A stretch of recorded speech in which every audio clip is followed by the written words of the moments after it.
Graça e paz, Deus abençoe a sua vida em nome de Jesus. Eu quero trazer aqui uma palavra que está na epístola de João, na primeira epístola, segundo escreveu o apóstolo São João, no capítulo 1, no verso 1, o apóstolo João, ele diz assim: o que era desde o princípio, o que vimos com os nossos olhos e o que temos contemplado e as nossas mãos tocaram na palavra da vida. Aí no verso 12 diz, parêntese, porque a vida foi manifestada e nós a vimos e testificamos dela e vos anunciamos a vida eterna que estava com o Pai e nos foi manifestada, fecha parêntese. Verso 3, o que vimos e ouvimos, isso vos anunciamos, para que também tenhais comunhão conosco, e a nossa comunhão é com o Pai e com o seu Filho Jesus Cristo. Veja que o apóstolo João, ele está falando, retratando para a igreja a respeito de que ele tem contemplado, ele tem visto, ele tem vivenciado, ele testemunha de Jesus de uma forma tão clara, dizendo: olha, eu tenho visto, os meus olhos viram, as minhas mãos apalparam, tocaram a palavra da vida. Então, veja que o que significa que Jesus não era só palavras, não era só o que saía da boca de Jesus, era o que o apóstolo João está dizendo. Jesus não tinha somente palavras, mas João está dizendo, eu vi, eu convivi, eu apalpei a palavra da vida, eu andava com ele, eu seguia ele, e ele é tudo isso que ele diz.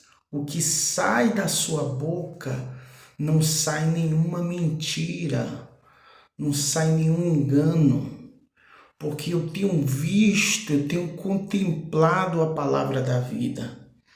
João está dizendo, eu vi e ouvi, e isso eu vos anuncio. Precisamos ser discípulos, não somente discípulos que só ensina sem vivenciar, sem ter a prática. Porque muitos discípulos vivem um evangelho superficial, um evangelho que eles próprios pregam com suas palavras, mas não vivenciam, não experimentam, não têm experiência, não têm frutos. É por isso que Jesus vai dizer em Mateus capítulo 7, versículo 24 e 25, ele vai falar sobre os falsos profetas, aqueles que fazem sinais em nome dele, porém Jesus traz aqui o que nós podemos discernir do que é um falso profeta. O falso profeta, ele não tem frutos. E muitas vezes nós interpretamos que o fruto é uma alma que muitos desses profetas ganham almas para Jesus, faz milagre. Isso não é fruto. Fruto está relacionado não às pessoas, está relacionado a nós. O que é que esta palavra que eu prego tem produzido em mim? Pode produzir fé nas pessoas, pode produzir libertação nas pessoas, pode produzir cura nas pessoas, mas o que tem produzido em mim? Porque Jesus diz que a árvore sem fruto, ela será cortada e lançada ao fogo. para nada ela serve, ela só está tomando o espaço de outro. Então, quando Jesus fala também em João 15, que ele é a videira verdadeira, e ele diz: sem mim nada podeis fazer. E ele diz que toda árvore que dá fruto, ele poda, ele limpa para que dê mais fruto, para que produza mais, para que cada dia mais se pareça com Cristo. Muitas vezes o falso profeta ele se parece com os sinais, com os prodígios, com os milagres, com o conhecimento das Escrituras. Mas isso não evidencia que ele é um seguidor de Cristo. Ele é um seguidor de Cristo quando ele tem frutos. O fruto do Espírito é que confirma verdadeiramente que essa pessoa tem o caráter e a essência de Jesus. Porque quando o apóstolo Paulo ele fala lá em Gálatas sobre o fruto do Espírito, mansidão, domínio próprio, longanimidade, bondade, benignidade, isso revela o caráter de Jesus. Então, quando a pessoa não tem esse fruto, essa essência dentro dele, ele não é um seguidor de Cristo, ele não é de Jesus. Ele é simplesmente uma árvore que tem folhas verdes, é frondosa, aparentemente está até ligado à terra, mas ela não produz, ela não dá fruto, tá? Ela não brota fruto. E isso é perigoso, porque todo discípulo de Jesus, ele não vive somente um evangelho superficial, mas ele tem prática e tem vivência do evangelho de Jesus. O apóstolo João, ele fala da mensagem de Jesus no verso de número 7. Olha o que ele diz. Verso de número 5. Essa é a mensagem que dele ouvimos. Essa é a mensagem que ouvimos de Jesus. O apóstolo João está dizendo. E nós anunciamos essa mesma mensagem que Jesus nos anunciou. Que Deus é luz e não há nele treva nenhuma. Não há nele treva. Não há nele escuridão. Não há nele mentira, engano, prostituição, idolatria. Não há nele pecado. Aí ele diz aqui, ele aqui já fala a respeito da comunhão entre os irmãos. Olha o que ele diz, mas se andarmos na luz, verso 6, se dissermos que temos comunhão com Ele, se dissermos que temos comunhão com Cristo e andamos em trevas, mentimos. Como é que pode uma pessoa dizer que tem comunhão com Jesus, mas vive em trevas? Agora, que trevas são essas? Qual é a trevas que o apóstolo João está dizendo? De não praticar a verdade. Que verdade é essa? Aí ele vai explicar. Ele vai dizer, mas se andarmos na luz como ele na luz está, temos comunhão uns com os outros. Ou seja, o apóstolo João está divertindo a igreja, dizendo como você pode viver na luz, andar na luz, dizer que é de Cristo, mas está em desacordo, está sem comunhão com seu irmão. Como eu posso dizer que eu estou na luz e eu estou com indiferença com o meu irmão. Eu não cumprimento, eu não falo. Não pode alguém estar na luz e não ter comunhão uns com os outros, porque é um mandamento que Jesus deixou. Amarás o Senhor teu Deus de todo o teu coração, de toda a tua alma, de teu entendimento, e amarás o teu próximo como a você mesmo. Olha o que diz aqui no verso 8. Se dissermos que não temos pecado, enganamo-nos a nós mesmos e não há verdade em nós. Ou seja, a pessoa que diz que não tem pecado, ela está vivendo no engano, não há verdade nela. Por quê? Porque temos que contextualizar o que João está dizendo. João está percebendo no seio da igreja que existem irmãos que está ali adorando, servindo a Deus, mas com indiferença com outras pessoas na comunidade, na congregação. A indiferença, a falta de comunhão, a inimizade entre eles. Então o apóstolo João está dizendo, como é que você diz que não tem pecado, mas você está vivendo em indiferença? Não há verdade em vós. Você está em trevas. Você não está praticando a verdade. Você está com indiferença contra o irmão e acha que não está em pecado. E aí o verso 9 diz assim, se confessarmos os nossos pecados, né? Veja que o confessar os nossos pecados é reconhecer o erro. Não é reconhecer o erro do próximo. Não é reconhecer daquele que levantou a voz contra mim, que apontou. É reconhecer o meu erro.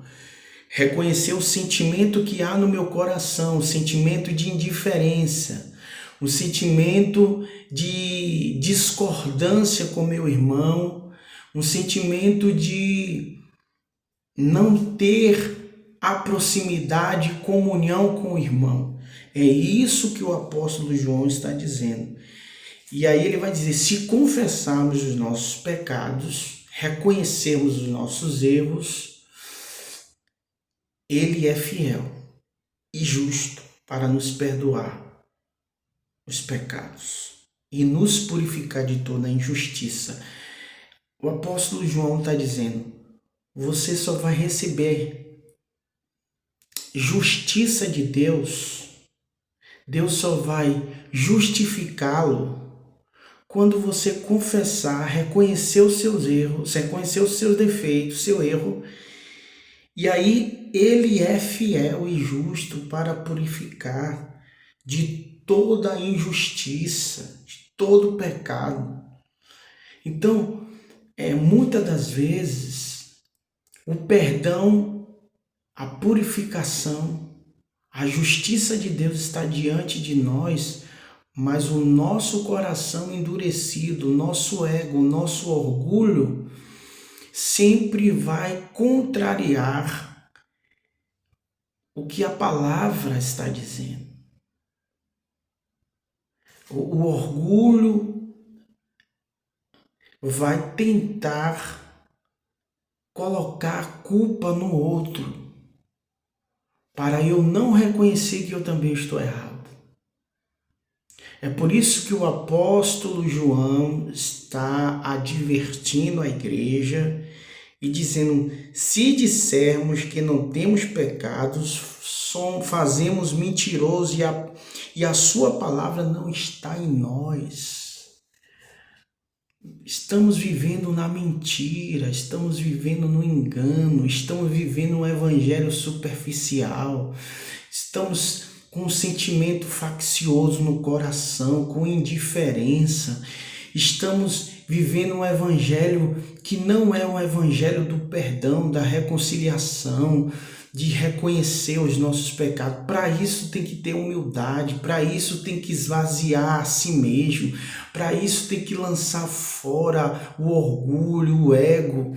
Para isso tem que se submeter à autoridade da palavra de Deus. Para isso tem que descer do pedestal, para isso tem que descer a casa do oleiro. Mas infelizmente o nosso orgulho é a pedra de tropeço para não recebermos a justiça de Deus e a purificação dos nossos pecados. E aí o apóstolo João, cada vez mais ele está alertando, dizendo: meus filhinhos, estas coisas vos escrevo para que não pequeis. E se alguém pecar, temos um advogado para com o Pai, Jesus Cristo justo. João está dizendo, como é que Deus pode te purificar, julgar a sua causa? Como Deus pode entrar nesse cenário que você está de pecado, sem que você não coloque Jesus como seu advogado? Porque diante do advogado, não devemos mentir. Como é que ele vai julgar a nossa causa? Como é que o advogado vai nos defender? Precisamos falar toda a verdade. Nada mais do que a verdade. E essa verdade que o nosso advogado quer ouvir é aonde ele vai levantar o seu argumento de que ele levou sobre si as nossas dores, os nossos pecados, as nossas transgressões, e agora ele é a propiciação pelos nossos pecados, e não somente pelos nossos, mas também pelo todo mundo. É agora que Cristo vai advogar a nossa causa e vai nos tornar justos diante da nossa culpa. Porque Ele só pode nos tornar justos se primeiro reconhecemos a nossa injustiça, se primeiro reconhecemos a nossa natureza caída, a nossa natureza pecaminosa, a nossa natureza ímpia. Se Jesus não encontrar essa verdade na confissão dos nossos pecados, Ele não pode julgar a nossa causa, Ele não pode ser o nosso advogado, Ele não pode nos defender, porque há ainda mentira, engano, queremos camuflar o erro, queremos esconder as falhas, esconder os nossos pecados. Então Deus não pode advogar isso sem que Ele ouça toda a verdade. Tá ok? Então foi essa palavra que eu quis deixar para vocês nessa noite, nesse finalzinho de noite de terça-feira. Coloque a sua causa na mão do seu advogado. Porque o diabo anda ao nosso derredor como um leão, procurando a quem possa tragar. A única forma de fecharmos essa legalidade desse leão, que é Satanás que anda ao nosso derredor, é colocar os nossos erros, os nossos pecados diante daquele que vai imunizar os nossos erros, e vamos fechar toda a legalidade para que o leão não entre na nossa seara, não faça uma bagunça, não faça uma destruição. Porque quando nós colocarmos diante do nosso advogado, ele vai mandar botar uma cerca de anjos aonde o diabo não terá acesso. Deus abençoe e fica na paz do Senhor.